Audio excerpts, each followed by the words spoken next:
You know, as I was looking at the title, Soaring Higher, I was thinking about the space that our speaker works in. And it's a really unique space for all of us, whether it's for business or personal travel. The industry that he works in allows us the opportunity to fly from an airport roughly 13 miles from here and be anywhere in the world within a day. Tory Richardson is the President and Chief Executive Officer for the Gerald R. Ford International Airport.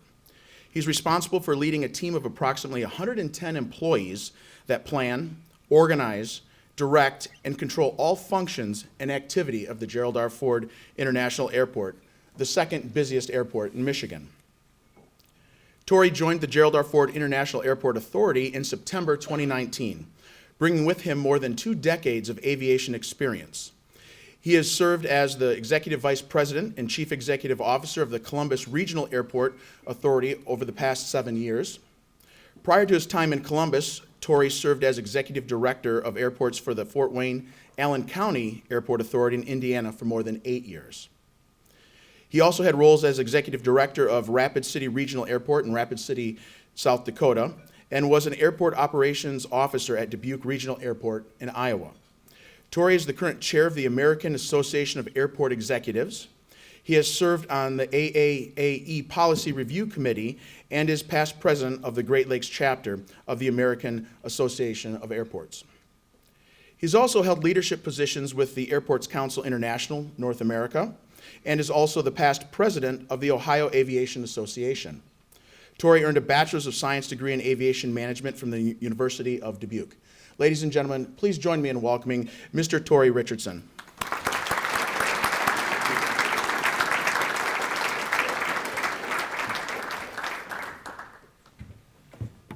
Thank you, Mark.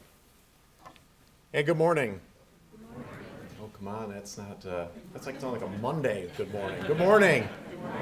There we go. We're halfway through the halfway point to the week, right? So kind of 25% through.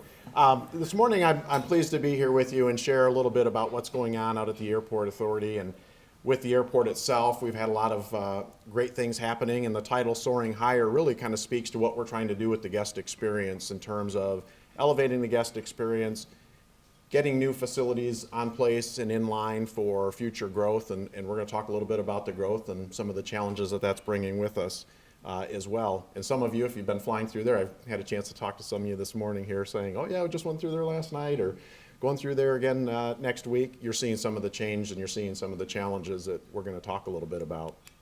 But before we talk about that, make sure that the clicker's not working. All right, let's talk about who we are. First of all, we're governed by a 7-member board that is made up of folks that represent various disciplines in terms of business acumen and experience. And each of these serve a 3-year term. They're appointed by the county commission. A couple of them actually are county commissioners. But again, the intent is to have a diverse representation with our board members. Dan Korndike is our board chair in the center in the top there, representing business and is a former county commissioner. On the left to him is Doug Small, who's the president and CEO of Experience Grand Rapids, bringing in the hospitality and the guest side of experiences to us. On the upper right is Birgit Close. She is the president and CEO of The Right Place. We work very close with Birgit and her team on economic development opportunities in our community and talking with the airlines about why service is important to West Michigan. Lower left, we have one of our commissioners, Roger Morgan. The one next to him is Commissioner Ted Vonk. So those two, again, small business, but also county government expertise, and again, current serving commissioners. And then we also have Floyd Wilson Jr. on the lower right, bringing in some of the marketing, the human resources, administration components to our board, and he actually serves as our vice chair. As Mark mentioned, we have 110 employees out there, so for the students in the audience, we do lots of things that you can imagine any city would be doing. So if you are interested in law enforcement, firefighting, IT, HR, administration, operations, maintenance, you name it, we are probably doing it. If you can think of the function, there's probably an element of that in aviation somewhere. So opportunities. In terms of what we do, so at the heart of what we do is generating economic wealth for our region, right? We want to make sure that our region is healthy and vibrant. We are a reflection of our community, and so the board's emphasis to us is how can we generate more economic development, more economic wealth for the region, and we do that really by working with the airlines. So if you look at the slide up here, $3.2 billion annually that we contribute to West Michigan. These numbers are about 5 years old, so we're actually working to update those, but also supporting over 40,000 jobs in our community. The way we do this is really, the circle on the right there is we work with the airlines, we bring in good air service that is reasonable for the business, for the leisure traveler. That in turn brings more business to West Michigan. As more businesses relocate in West Michigan or expand in West Michigan, that drives more air service, and then that cycle continues, right? Continuous improvement or spiraling up. Unfortunately, the flip side is also true for some communities. As they lose business, they lose air service. As they lose air service, they lose more business. And not the type of model that we like to be in. We like to be in this growth model, but as I mentioned, it also has its challenges. So in terms of what we're seeing and what we're doing, this graph gives you a good representation of where our growth has occurred over the last few years. If you look at those slides, roughly 50% growth just in the last few years. 10% last year, 16% before that. And keep in mind, in a facility that is still fairly old and really outliving its useful life in terms of its capacity. If you look at that span over a larger period of time, you can see back, the last 10 years, we've actually grown about 88%. That number I'm going to challenge is probably getting closer to 100% now just based on what we're seeing. But we are the second largest airport in Michigan, but we are by far the fastest growing airport. So you can see on the slide there, Grand Rapids up at the top. Basically, most of that growth coming in the last 5 or 6 years or so. Traverse City's been growing. Muskegon is on there. Most of the others have actually been pretty flat or actually declining in the amount of passenger service that they're seeing. In terms of where do our people go, where do they come from? This is a route map of what we have today. So we're very proud to have over 140 flights a day with 6 major airlines serving 35 top destinations. And most of our travelers, you can see, we love sun. We love sun and fun. Florida is heavily populated with flights in and out of Grand Rapids. But that's a good thing, and that we're going to talk a little bit more about the Allegiant model and why that's so important to us. But if you look at that route map, you can really see large business centers that we're connected to as well, which is a very important aspect for business growth here. We're very pleased with Allegiant's new service. You can see them on the slide there with Austin, Boston, and LA. Going to be a unique model with Allegiant serving primarily what had been business markets with a leisure product. So we'll see how that goes, and we'll talk about that in a minute too. We also know where our folks are coming from. So in terms of who's buying tickets, where do they live or where do they work, we can see that through data that is reported through ticket sales. The only exception to this is Allegiant does not participate in that distribution system. So this map represents a catchment area of the other traditional carriers with exception to Allegiant. But you can see, and this slide doesn't show up the best on a screen here, it's better on a video display.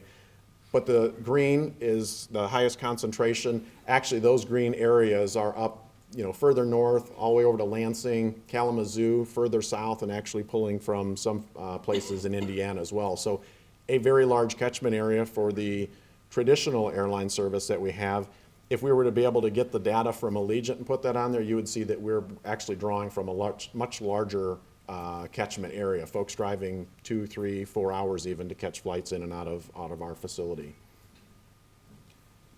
Allegiant is important to us, and again, they have been a real spur to our growth. And the investment that they have made in this market is instrumental for us. You can see $43 million airline investment, 66 high-paying, good-paying jobs with pilots, flight crew, mechanics, folks that work on the airplanes, operations folks that help turn the flights, but really making sure that we are a good platform for Allegiant to be successful to continue to serve our market.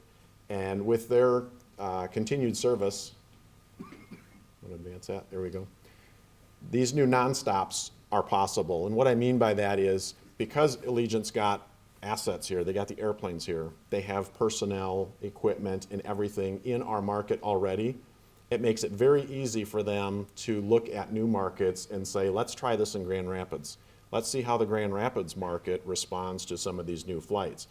If that base was not here, we probably would not see those flights, or it would take a long time to demonstrate to the airlines that there's an opportunity to serve these markets. And so we're very pleased to have the base here that makes it that much easier to get new service.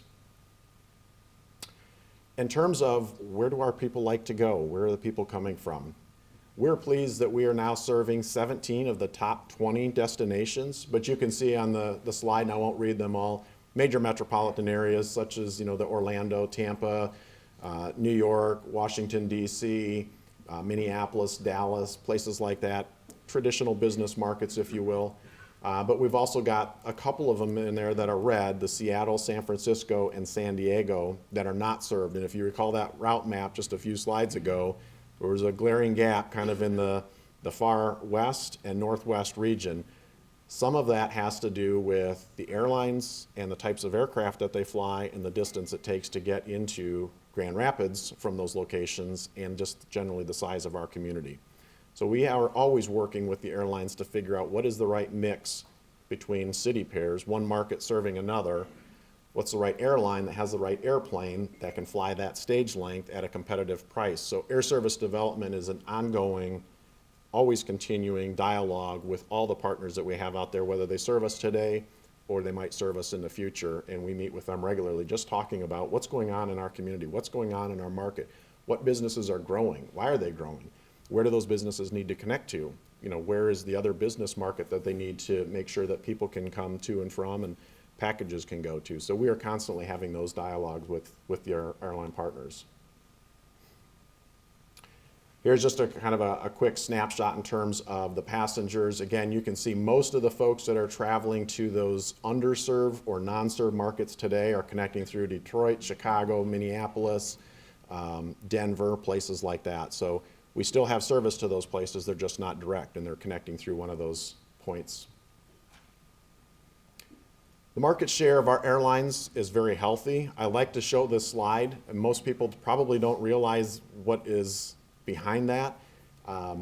Obviously, Delta is the largest player, but the size of the pieces in that pie are at a healthy size where this is good competition. And so what does good competition for us mean? It means we got good air service.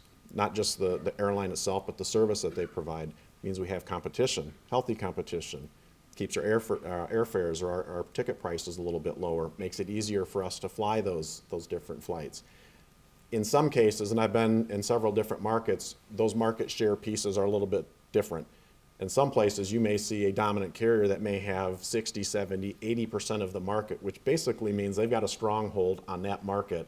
And they're going to pretty much dictate to you what sort of service you're going to get, whether it's good or bad, whether it's going to cost you an arm and a leg to fly that, and where you're going to connect to. So having this pie spread evenly the way it is helps us in many different ways to continue to be a good, viable market. Still has healthy competition for each of the airlines to be successful, but with the market share the way it is, very strong for each of the carriers.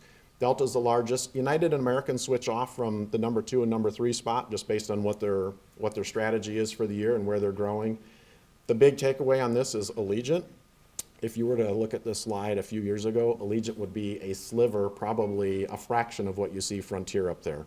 So it has really gone from just a very minimal presence to now larger than Southwest.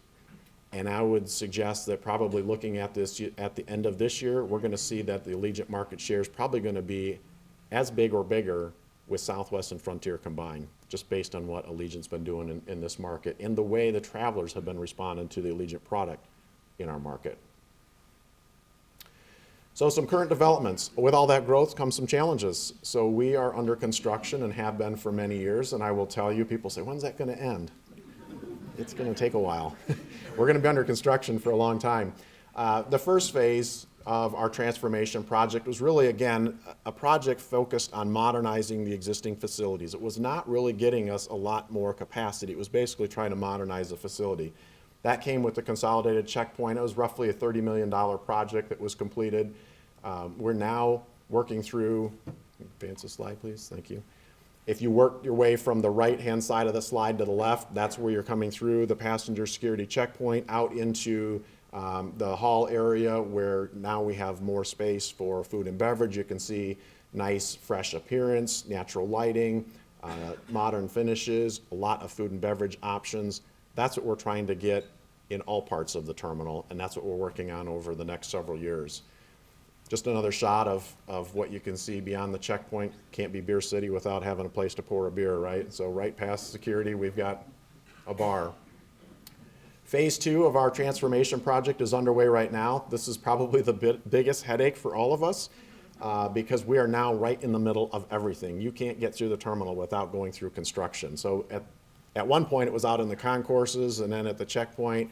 Now it's right in your face as soon as you come in the doors, and in some cases it's the actual doors, the vestibules that are under construction. So right now we're in the baggage claim and the terminal area. We've got a couple of slides here of just kind of some renderings what this looks like. Again, modern finishes, more lighting, sleeker designs, better functioning equipment for the airlines. This is actually a snapshot when they're doing the terrazzo flooring, so you can actually see final finishes and what that's looking like.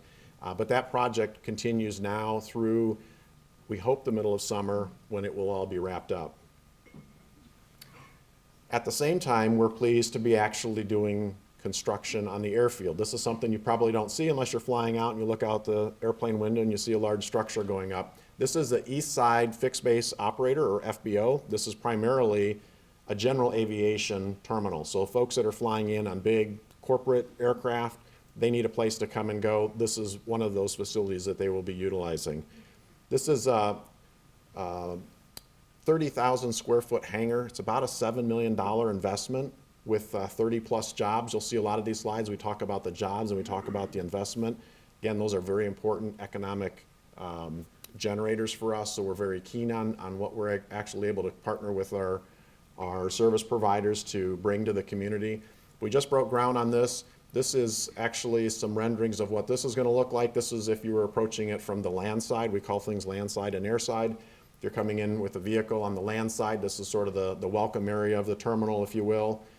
And if you go to the air side, this is what it's going to look like when you're taxiing past it on an airplane, looking out the window with large corporate style hangars and corporate aircraft out there. And this project is wrapping up in April. Probably end of April, we should have that, weather permitting, coming online. So it's really going to provide additional competition and additional service in our market. This slide is a little bit confusing, but what we're trying to show here is we have just completed an apron construction. Again, I mentioned we're just sort of modernizing the facilities. We're just basically taking what we have and trying to get it ready for the future, not really expanding it yet. This was 7 phases of project over the last couple years, because as we are tearing stuff out, rebuilding it and putting it back in place, we also have to operate on it. So we actually had to build each of these pieces, and if you look at there, you can see there's about 2 gates in each one of those pavement sections. That's all we could give up at any one time and still be able to function as normally as we could. So we had to break this project into a lot of little tiny projects and work with the airlines to relocate from one gate to another, get that space fixed, get them back over there, then tear up the next. Takes a lot of extra time, a lot of extra money to do a project like that, but we have to do that because we're basically at capacity and had to continue at full capacity with the services that we were providing. Again, 60 jobs, $30 million project. Some of the future development out on the airfield is now getting into what are we doing for the growth. So now we're talking about expansion. We need to build additional apron area, the area that's outside the terminal and the concourses for planes to park, to be fueled, de-iced, put bags on and offloaded, passengers on and off, et cetera. In order to facilitate additional growth, we need that additional apron area. So this year, actually we started last year, had to break due to the weather, and we'll finish this again once the weather clears up for us for the spring. But a $17 million project that's going to bring in another 60 jobs and expand the apron area so that we have more capacity to park airplanes. We'll talk about what that looks like here in just a second when we get to the Concourse A expansion, but really sort of the focus for us is Project Elevate. There are actually several individual projects within that program.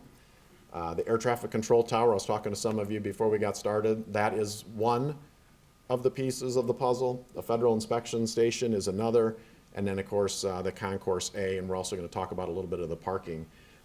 It's around $400 million of investment over the next several years for us. So our board is very focused on, again, getting the facilities ready for future growth. One of our challenges right now is the air traffic control tower. Many of you probably are familiar with it. Many of you in the audience probably wrote letters of support. We continue to work with the FAA to get them to understand the need for us to relocate the tower from its current position. Where it's at and how high it is actually a restriction for business right now. We can't grow, not necessarily grow the footprint of the facility, but we can't develop what we already own and operate. And this slide gives you a little bit of an indication based on where the tower is, kind of in the center of that red triangle there. Looking out over the airfield, the controllers have to be able to see all those movement areas, the taxiways and runways. Because of that, you can kind of throw a blanket over that whole area, and based on its height, we're limiting development in any of those areas right now because it would be an obstruction for the controllers to actually see and control those surfaces. Not the best way to have an airport when you've got so much opportunity in terms of land, but you can't do anything because of a line of sight issue, which is a very expensive problem to solve. We know today that we're already challenged with parking. So if you are out there, some of you know our parking structure is a kind of a tiered structure.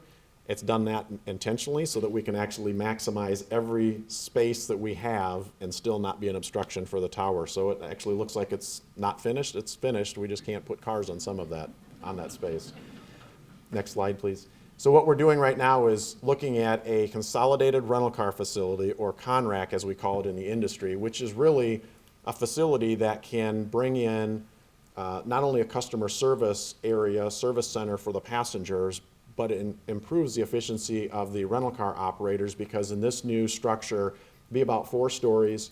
They'll be able to take all of their rental cars, put them into this facility, actually wash, clean them, vacuum them, fuel them, and have them ready for the next customer to use, all within this facility. Right now, they're having to bring them to the garage, take them all the way back out to Patterson, service them, and bring them back. So it's more vehicle traffic. It's more time that people have to jockey the cars back and forth. This will improve the efficiency. It'll make sure that the vehicles are ready in a timely fashion for the customer, and it's going to be just to the east side of the terminal building. So it's going to be very easy walk to get to that with a nice new facility. That will, in addition to providing efficiency for the rental car operators, free up about 1,100 spaces in our parking garage, which is key because we're 1,100 spaces short as we are today. So we're just going to catch up to times, not really be building into it. But if you could, the next slide, please. What we'll need to do is build the facility first, get the tower located in a different spot so we can actually build a larger parking garage in the future. This kind of would be the area that's filling in from the terminals on the right-hand side there. That CONRAC, or Consolidated Rental Car Facility, would actually be right on the left side of this map or at this picture as you're looking at it. But the piece in between is our Federal Inspection Station, or FIS as we're calling it. This is for processing international passengers. We can do that on a very small, limited basis today, but not for a large commercial airplane. We can also do it for cargo. We need to work with the Customs and Border Protection. Right now, they have a shortage of staffing, so they can't commit to our project or any other projects. It's all what they can do to protect the borders at the south right now. So all of those officers are there, but as soon as we get that in line with the government, we hope to be working with them to actually get committed on funding and staffing of a new federal inspection station so that we can process international traffic. Most likely traffic coming in and out of Mexico and points to the south where we see a lot of sun and fun and our passengers like to go. The real key thing that we're looking at right now, and is going to be a game changer for us and a significant project though, is Concourse A. Concourse A, and we're going to show a video of it, but I'll talk you through in advance what that is, because I want to get you some sort of place of reference as we work through this video. It's a short video clip, but I want you to be thinking about what you see in the photos and how we're trying to tie that together. Again, we want people, when they are arriving in West Michigan or leaving West Michigan, to know where they're at and to have those memories. So when you see the themes that we're going to be presenting, some of it's going to look like the city skyline with sort of some of the jagged building appearance. You're going to see that in the terrazzo flooring and some of the architecture of the facility itself. As you move away from sort of city center, you're going to start to see, if you're thinking leaving Grand Rapids and heading towards the lakeshore, you're going to get out into the agricultural area. So you're going to see some greens and some browns representing the trees and fields. Then when you get closer to the lake, you're going to see the browns of the sand dunes and the blue of the lake. That is going to be themed throughout the terminal, again, so that we can hopefully present to our guests what that feel is about where they're at in that sense of place. Go ahead and roll the video, please.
So we hope with this new facility coming online, again, much more food and beverage space, more usable, efficient space for our guests to be able to stay productive, whether it's meeting with people, just wanting a place to plug in and download a movie or whatever for your flight.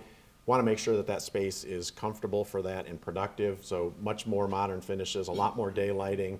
We're actually going to have on the second level a lounge for people to go in to use. It will be non-specific. In other words, it's not like just Delta Medallion that can go in there, but non-airline specific lounge that anybody can use. It will be 8 new gates. That's going to add to the capacity that what we've got right now. We're pushing about 23 flights out in the morning between 5 and 7 a.m. through 15 gates, which is a challenge. This will actually bring on additional gate capacity that will help ease some of those pain points. $100 million investment. Again, what we're interested in is how many jobs are we creating? How many people in our community can we put to work for this? Be over 125 jobs. Looking for summer of 2022 for the completion. And actual work is underway as we speak today. The design is about 70% complete, and as soon as the weather breaks, we'll actually be out in the pavement area starting to work on that, hopefully reserving any terminal issues or impacts until after the transformation project is complete. So April timeframe, we'll be out there. Probably in the summer, we'll start to be into the facility, the building itself. So what does that look like? If you look at the red hashed area there, or the dotted box, that is Concourse A as we know it today. So for those that have a frame of reference out there, that's what it is today. The new facility is what you see on the map there, almost 3 times the size of it. Again, much more convenient spaces for people to flow in and out and have retail food and beverage options. We are always in the planning mode, so as we're looking at stuff today and the growth that we're seeing today, we're already starting to look at what is 1 to 5, 5 to 10, 10 to 20, and beyond 20 years look like for the airport and how it will grow. I mentioned, the East rental car structure up on the top there. We're actually starting that today just because of the growth and the demand that we've seen.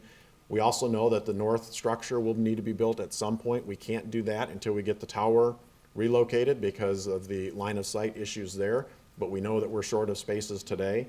And then at some point, you'll see new Concourse C. They'll probably get renamed as you add more capacity and adding another 6 gates down there for yet additional aircraft parking and airline operations.